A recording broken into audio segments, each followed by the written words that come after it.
Assalamualaikum everyone. Firstly, thank you so much for that prolonged introduction. It was very overwhelming, but thank you for the kind words.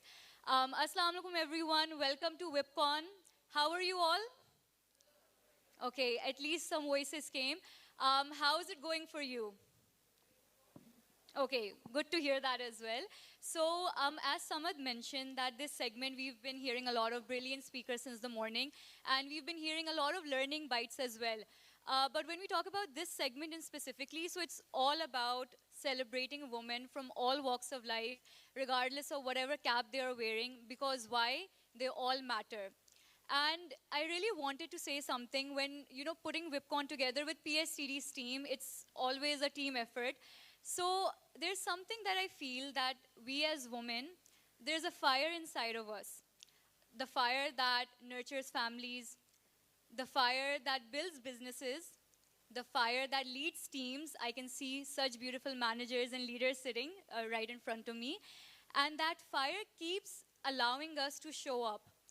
And we keep showing up no matter what it is, even at times if we're running very low on our energy. Do you guys feel that is true as women? We always are showing up because we've been told as women from all around that you can have it all, you can do it all. And they are very motivating words, of course, but no one really tells us that having it all comes with a cost. And what is that cost? The cost of losing ourselves at times in the process, because that is what happens. I heard a few yes, so I'm glad you guys can resonate with it. But right now, it's not about me, it's about celebrating some brilliant stories I have with me, and I would like to introduce them one by one for them to come on stage, and let's hear it from them. So can I have please Miss Razia Mir? She's from PTCL Group. She's one of the first telecommunication officer that works on ground in the difficult terrains of Balochistan. She's been serving since the last 25 years. Please have her on stage. Thank you so much for being a part. And honestly, it's an honor for us to have you from PTCL Group today. Next, can I please have Miss Sumaya and Rigda from Total Parco? And from Total Parco, I think it's very evident. She's an assistant station manager, and they serve us daily on the roads. Now, I'm calling two ladies. They're from OGDCL, but before you guys come on stage, their name is Sadaf and Namra. But, women being in a workforce is one thing, and then being in an oil and gas industry, working as a geologist. Please, Miss Sadaf, can we have you on stage?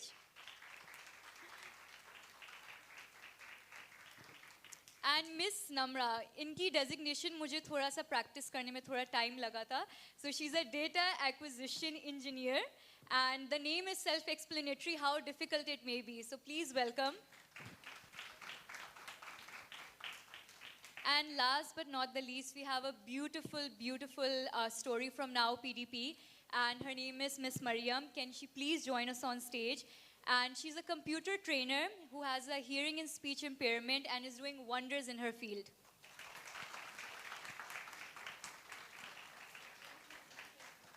So now before I give the mic to all these wonderful stories, can we please have a huge round of applause for all of them?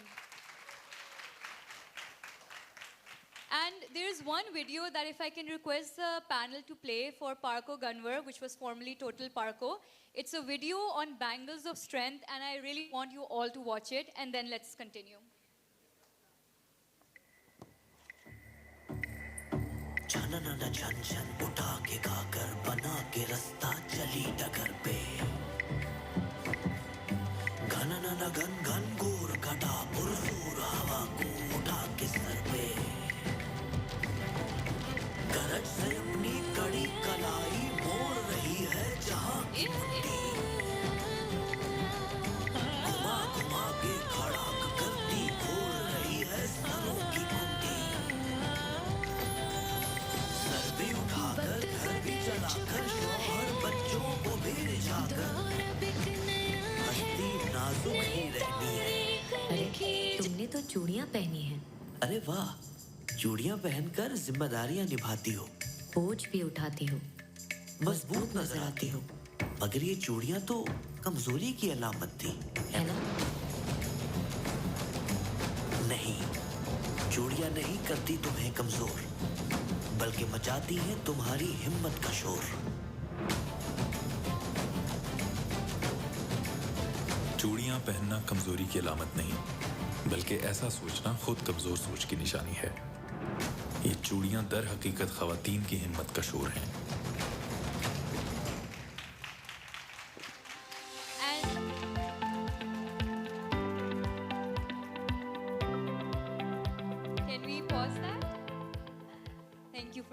Things like this happen on stage, it's completely fine.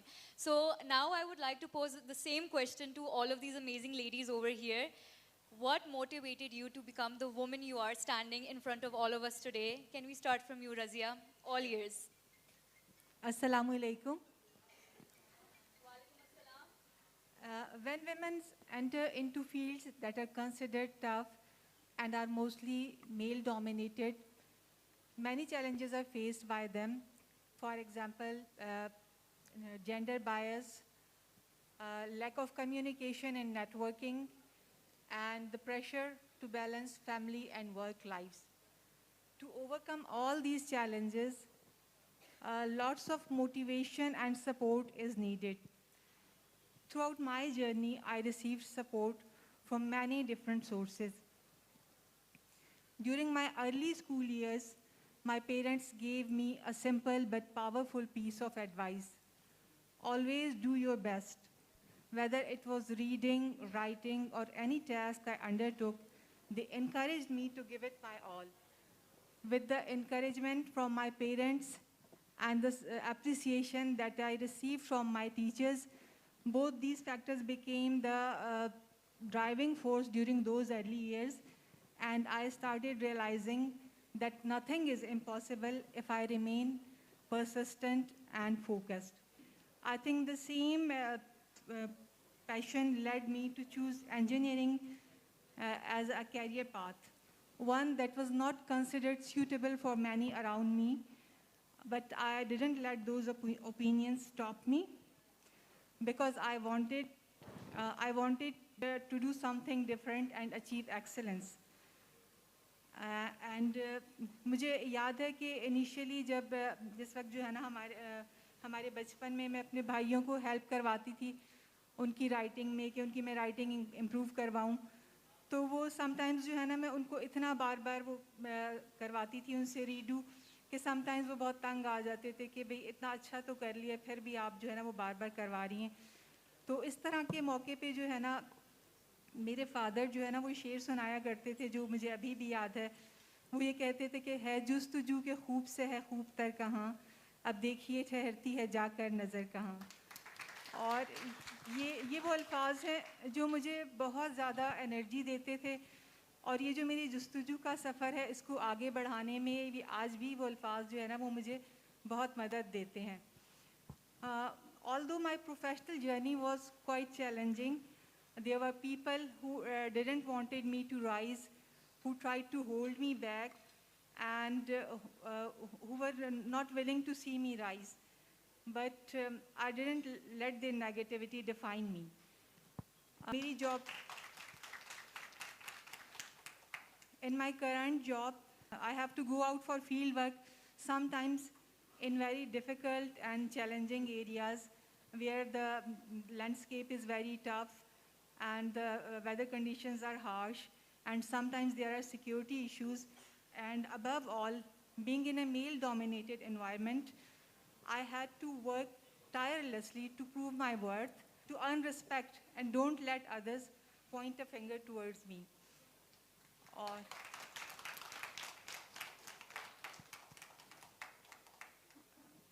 और वो जो जुस्तजू का सफ़र encouragement थी वो आज भी मेरे साथ साथ चलती है आज की जॉब में भी। I try to achieve excellence, I try to break barriers and try to keep improving not only myself but my teams and the systems I lead. The company you work in is the main source of motivation for you. It plays a key role.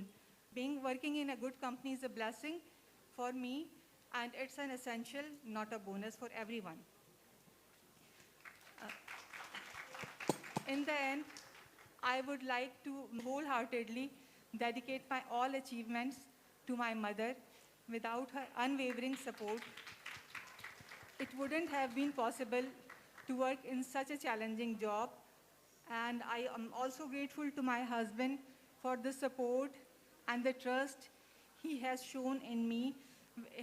In fact, his support has been and his trust has been my greatest strength throughout my journey. Thank you very much for inviting me to this event. Thanks very much. Thank you so much. And I think that was such a beautiful story, but I would really want to move on to our second beautiful story. So please, can you answer the question and let us know? Assalamu alaikum. My name is Sumaya Khan and by qualification I am an electrical engineer.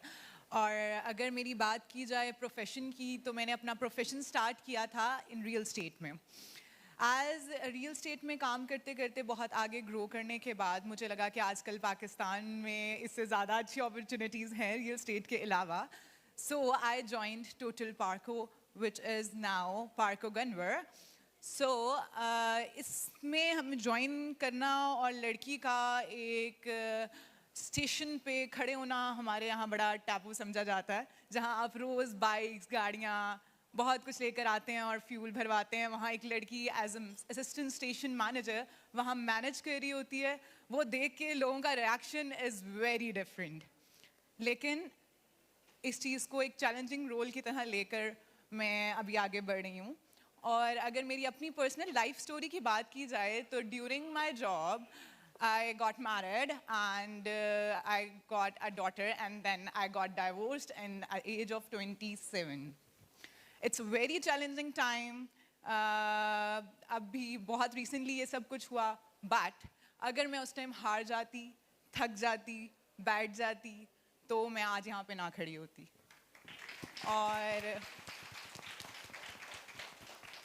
और उसमें सबसे बड़ी inspiration है मेरी अपनी बेटी. अगर मैं उस टाइम थक के बैठ जाती तो मैं अपनी 5 महीने की जो छोटी सी बेटी है घर छोड़ कर आती हूँ और काम करती हूँ, मैं वो ना कर सकती. इसके साथ सबसे इम्पॉर्टेंट चीज़ है कि मेरे पेरेंट्स की सपोर्ट. और इसके साथ साथ सबसे इम्पॉर्टेंट चीज़ है उन लोगों को जो कि लड़कियों को आगे बढ़ने से रोकते हैं, उनको ये बताना कि लड़कियाँ रुकती नहीं हैं. अपनी बेटियों को, मेरी सबको एक बहुत अच्छी एडवाइस है कि अपनी बेटियों को पढ़ाएं. सिर्फ इसलिए नहीं, इसलिए पढ़ाएं ताकि आगे किसी जगह पे जाकर कोई भी मुश्किल वक्त आए तो वो अपने लिए, अपनी फैमिली के लिए, अपने बच्चों के लिए खड़ी हो सकें.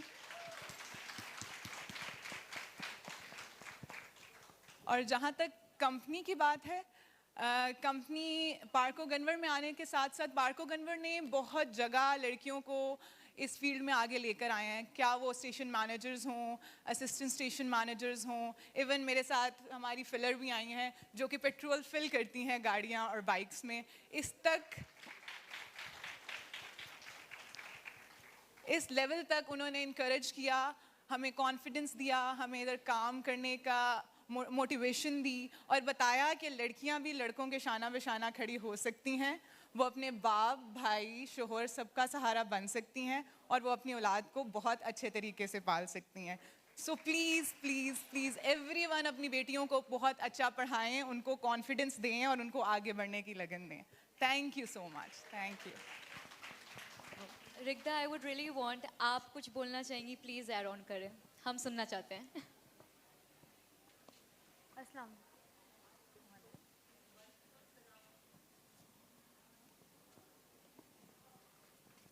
मेरा नाम रिग्धा है और मैं 2.5 साल से टोटल पार्को यानी कि जो अभी गैनवर पार्को है वहाँ काम कर रही हूँ एज अ फिलर. और पहले शुरू में मुश्किलात होती थी क्योंकि लोग हमें एक्सेप्ट नहीं कर पाते थे कि हम भी मर्दों की तरह काम कर सकती हैं एज अ फ्यूल स्टेशन पे, क्योंकि उन्हें लगता था कि ये हमारी गाड़ी ख़राब कर देंगी या फ्यूल गिरा देंगी या नुकसान हो जाएगा. लेकिन आहिस्ता आहिस्ता जब उन्होंने हमें काम करते देखा तो उन्होंने हमें एक्सेप्ट कर लिया कि एज अ फिलर लेडीज़ भी काम कर सकती हैं. और मैं बस इतना ही कहना चाहती हूँ कि लड़कियाँ मर्दों से कम नहीं हैं और लड़कियाँ अगर मुल्क चला सकती हैं, बिज़नेस चला सकती हैं, फैमिली के साथ साथ वो सब कुछ कर सकती हैं. Thank you.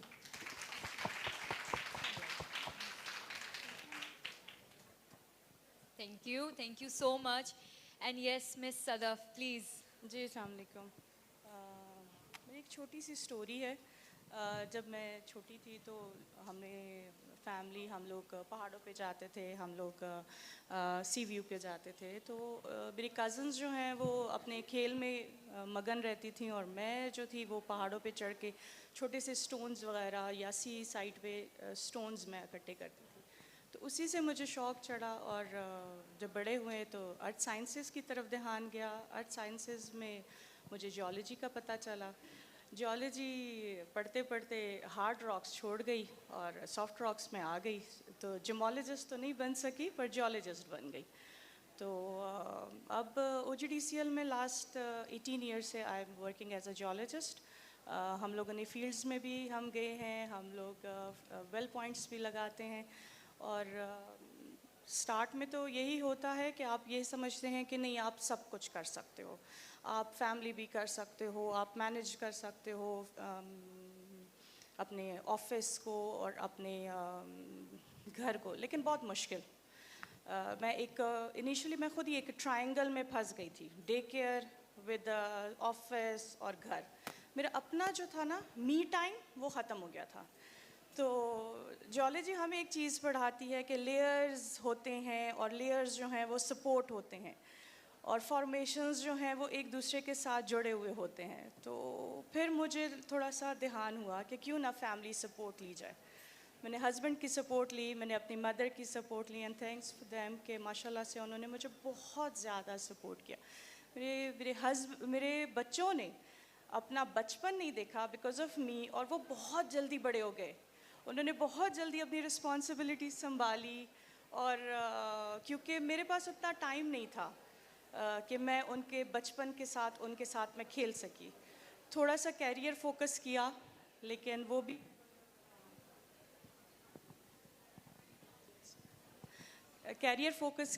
भी बिकॉज ऑफ हस्बैंड सपोर्ट के बगैर तो हो ही नहीं सकता। जो लोग कहते हैं कि मैं खुद एज अ फीमेल मैं कर सकती हूँ, वो कर सकती हैं डेफिनेटली, लेकिन कहीं ना कहीं आपको कोई ना कोई male support as a father, as a brother, as a husband, वो ज़रूर आपको बैकअप में कहीं ना कहीं एक हाथ है जो आपके शोल्डर पे वो होता है। एज अ फीमेल हम बहुत कुछ कह देते हैं कि नहीं फीमेल सपोर्ट है, ये है वो है, लेकिन नहीं, अगर आप थोड़ा सा फोकस करो तो उसमें भाई का किरदार भी होता है, उसमें हस्बैंड का, उसमें बेटे का किरदार भी होता है, उसमें मेरे कुलीग्स जो हैं हमारे 9 to 5 आवर्स की जर्नी है, लेकिन बहुत रेयरली मैं ऑफिस में बैठी हूँ आफ्टर 5, क्योंकि मुझे मेल सपोर्ट ज़्यादा मिली है अपने इस जर्नी में। और या मैं बहुत लकी हूँ कि माशाल्लाह से मेरे 18 इयर्स की जर्नी में मुझे बहुत अच्छे कुलीग्स मिले हैं, मुझे बहुत अच्छे लोग मिले हैं और अभी तक चल रहे हैं। इंशाल्लाह अभी है बहुत पहाड़ सर करने के लिए। अभी तो हमें सिर्फ इनिशियल 18 साल हुए हैं जॉब करते हुए। एक छोटी सी स्टोरी सुनाऊंगी कि ये कहते हैं कि नहीं जी जियोलॉजी तो बहुत इजी है, जियोलॉजी तो बहुत सिंपल है। हमारा फर्स्ट फील्ड हुआ था व्हेन आई वाज मैं 2001 की बात कर रही हूँ। मैं पठान फैमिली से बिलोंग करती हूँ, तो जियोलॉजी में उस वक्त सिर्फ हम 2 फीमेल्स थी। हमें कहा गया कि आपकी अगले दिन वो है फील्ड है। मैंने अम्मी को कहा, मैंने कहा अम्मी हम लोगों की फील्ड है। अम्मी ने कहा ठीक है ओके। तो हमारे तो जहनों में था कि चलो 2 बजे तक या बहुत हार्डली हुआ तो हम 4 बजे तक आ जाएंगे। सर्दियों का टाइम था, हम पहुँचे 9:30 बजे। मेरी माँ ने तो जो हाल किया वो आपकी सोच है। मुझे खाना भी उस दिन नसीब नहीं हुआ, क्योंकि मेरी अम्मी कहती है कोई ज़रूरत नहीं है, ये कोई काम है जो तुम करती हो रात के 10-10 बजे, मतलब ये कोई लड़कियों के काम है जो आप लोग जाते हो। बिकॉज़ हमारा उस वक्त 32 स्टूडेंट्स कैपेसिटी थी। तो आप ख़ुद सोचें मर्दों के साथ, लड़कों के साथ, पठान, मानसेरा, बहुत से डिफरेंट इलाके के लोग और उसमें सिर्फ 2 फीमेल्स। तो फिर समझाया अम्मी को और वो मतलब माशाल्लाह से शी इज़ एजुकेटेड, तो मतलब समझ गई। और वो जर्नी अभी तक अम्मी की ही सपोर्ट से और हस्बैंड की सपोर्ट से माशाल्लाह से अभी तक कंटिन्यू है। This is my small story. Thank you so much.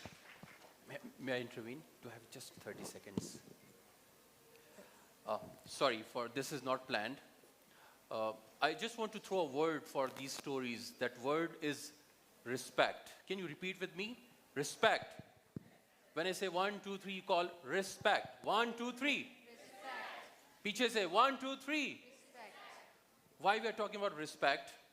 Number one, excuse me, the stories, ये बहुत authentic stories हैं, ये कोई motivational speakers नहीं हैं, बहुत courage जमा करके यहाँ पे आके हमें वो अपनी struggles की stories सुना रही हैं. So number one, that respect is for them.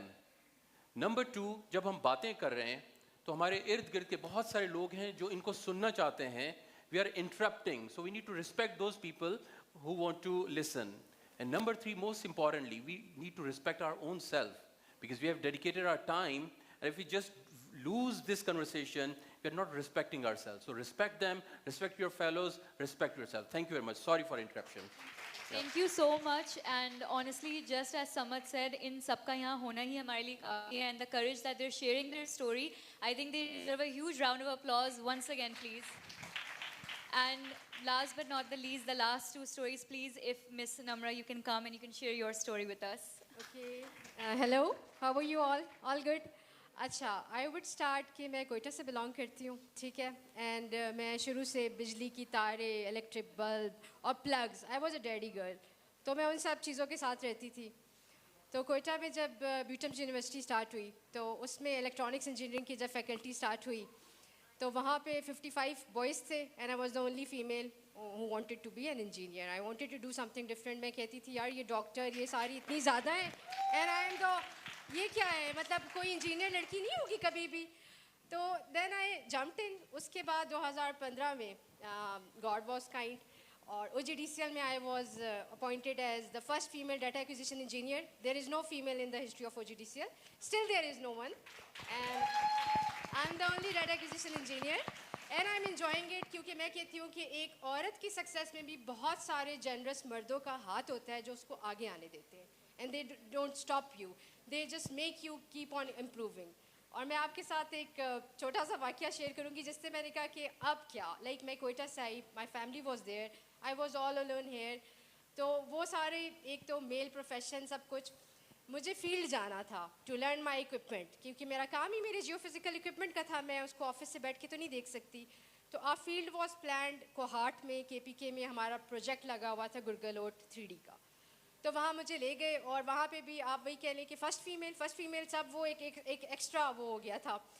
तो MD अप्रूवल्स निकली, मैं गई. अच्छा वहाँ पे हमारा जो बेस कैंप होता है वो दूर करके एक जगह पे होता है और जो हमारी फील्ड एक्विजिशन होती है वो दूर जगह पे होती है. और फिर सुबह के टाइम सारा इक्विपमेंट निकलता है, सारे इंजीनियर्स जाते हैं और रिकॉर्डिंग होती है.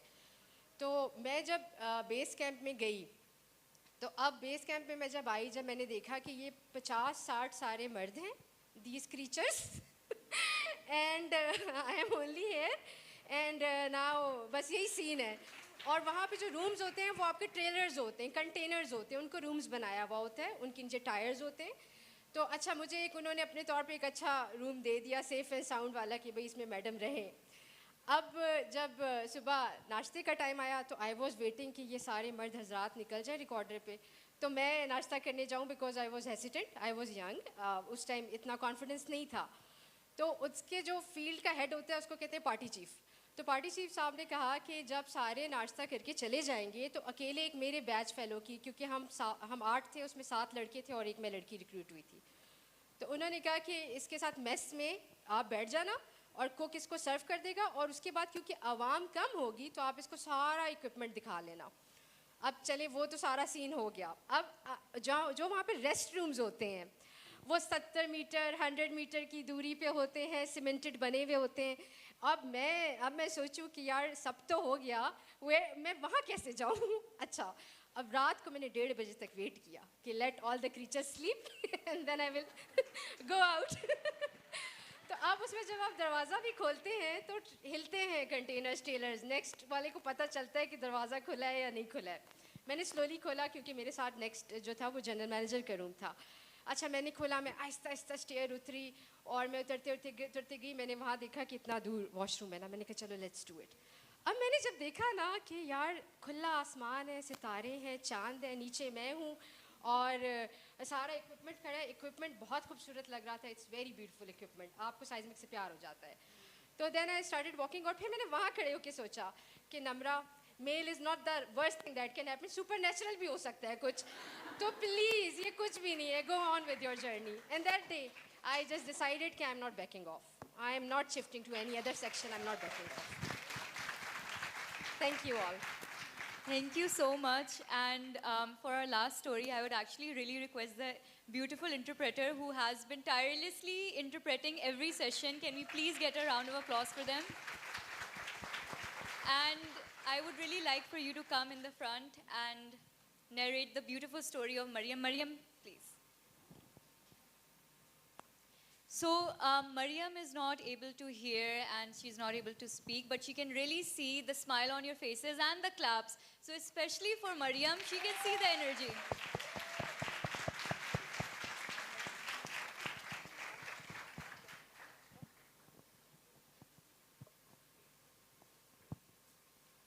बिस्मिल्लाहिर्रहमानिर्रहीम। अस्सलाम वालेकुम, आप सब कैसे हैं? मैं फ़र्स्ट टाइम ऐसे इवेंट पे आई हूँ और मुझे यहाँ पे आके बहुत अच्छा लग रहा है। वुमेन एम्पावरमेंट बहुत अच्छा लग रहा है मुझे, सबको देख के, सबसे मिल के। I was not hearing impaired by birth. मुझे 3 साल की एज में मीज़ल्स का अटैक हुआ, जिसके बाद मेरे वेस्कुलर वेन्स जो हैं वो ब्लॉक हो गई और मैं परमानेंट हेयरिंग लॉस की तरफ चली गई। मेरे पेरेंट्स काफ़ी परेशान हुए मेरी इस कंडीशन पे। उन्होंने मेरा काफ़ी ट्रीटमेंट करवाया, लेकिन कोई फ़ायदा नहीं हुआ क्योंकि मैं परमानेंट हेयरिंग लॉस की तरफ जा चुकी थी। और इस पे मेरे पेरेंट्स की जब स्कूलिंग का मेरा टाइम आया तो पेरेंट्स ने मुझे स्पेशल स्कूल में एडमिशन दिलाया। मैंने वहाँ पे मैट्रिक तक तालीम ली और मेरे पेरेंट्स को सिंस मेरे से कम्युनिकेट करने के लिए साइन लैंग्वेज की ज़रूरत थी, तो उन्होंने स्पेशल कोर्सेज़ किए ताकि वो मुझसे कम्युनिकेट कर सकें।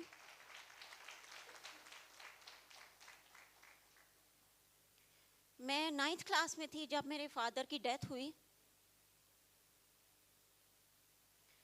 और तब मैं ख़ुद को बहुत अकेला फ़ील कर रही थी क्योंकि मेरे फादर मुझे लुक आफ्टर करते थे, मुझे सपोर्ट करते थे और मैं उनसे काफ़ी अटैच थी।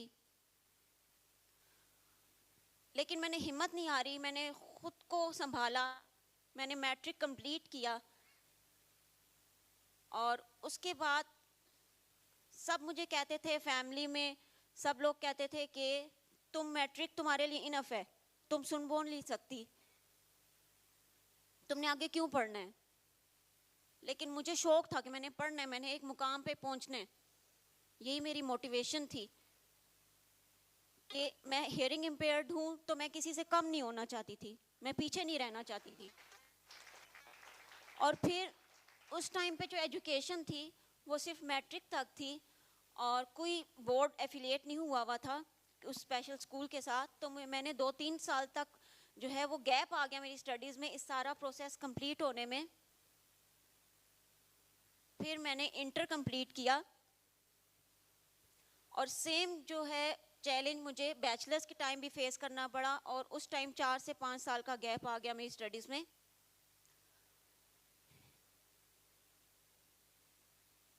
सेम यही चैलेंज था कि वहाँ पे एफिलेशन नहीं हुई हुई थी और एफिलेशन होने में 4 से 5 साल लगे। और फिर मैंने बैचलर्स कंप्लीट किया अल्हम्दुलिल्लाह। उसके बाद मेरी शादी हुई। मेरे हस्बैंड भी हेयरिंग एंड स्पीच इम्पेयर्ड हैं। उसके बाद कोरोना वायरस की वजह से मेरे हस्बैंड की जॉब चली गई और हमारे जो घर के हालात थे वो काफ़ी ख़राब हो गए। उस टाइम पे मैंने ख़ुद को फिर से मोटिवेट किया और मैंने हिम्मत इकट्ठी की कि मैं ये कर सकती हूँ और मुझे ये करना है, मैंने अपनी फैमिली को सपोर्ट करना है। सिंस मेरी एजुकेशन भी जो है वो ग्रेजुएशन थी, मैं एक ग्रेजुएट हूँ और मैं कर सकती हूँ। मुझे उस टाइम एक फ्रेंड से 9 PDP का पता चला, वहाँ से मैंने कंप्यूटर कोर्स कंप्लीट किया, अपने स्किल्स पॉलिश किए और फिर 9 PDP ने मेरी जॉब अस्करी बैंक में लगवाई और अल्हम्दुलिल्लाह मैं 2 साल से अस्करी बैंक में एज अ ऑपरेशन ऑफिसर काम कर रही हूँ। मुझे 2 साल हो चुके हैं। अल्हम्दुलिल्लाह, अल्लाह ताला का बहुत शुक्र है।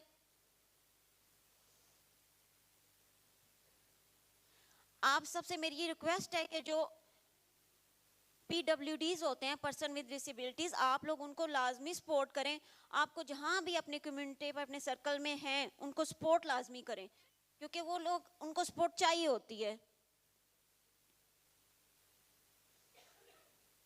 उनको ग्रोथ के लिए उनकी हेल्प करें, उनको अपने से कमतर मत समझें। और आज मैं इंडिपेंडेंट हूँ, मेरा यही मेरी मोटिवेशन थी कि मैं इंडिपेंडेंट हूँ, मुझे किसी से कुछ कहना ना पड़े। मुझे कोई चीज़ ज़रूरत होती थी तो मुझे किसी ना किसी से कहना पड़ता था, लेकिन आज मैं अल्हम्दुलिल्लाह इंडिपेंडेंट हूँ। Thank you so much.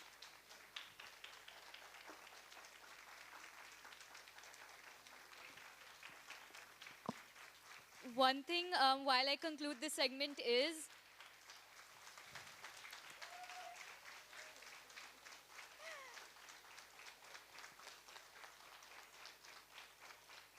so these were not stories, these were actually symbols, symbols of resilience, symbols of hope, symbols of ambition, symbols of courage, and of course, symbols of power. Please. So I would only honestly want to conclude this with one thing that she beautifully put, that we really need to start supporting people with the basics. If we talk about sign language, so most of us don't even know, or we don't even try to understand it, because वो हम अपने radar से बहुत दूर समझते हैं. So these are the small things that we can actually try and incorporate in our lives, because it really does make an impact to others' lives. So thank you once from behalf of all these amazing ladies. Thank you guys. Thank you.